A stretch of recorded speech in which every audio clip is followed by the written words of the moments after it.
दोस्तों, नमस्ते, प्रणाम हमारी दीदी बहनी लोगन, हमारी चाची माई लोगन।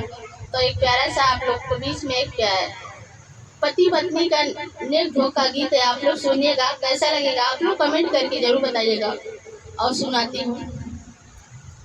काटे के गेहूँ आता, काटे सरसोई आता, बैजन लीना होता बैजन लीना, पिया बटे बगा चौदवाता बैजन लीना, पिया बटे बगा चौदवाचा बैजन लीना।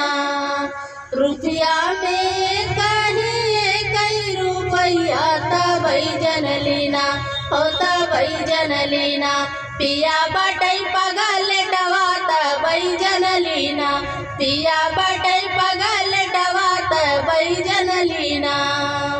पीसई के अटवाता पीसई सरसोईयाता बैजन लीना होता बैजन लीना, पिया बटई बका चौदवाता बैजन लीना, पिया बटई बका चौदवाता बैजन लीना।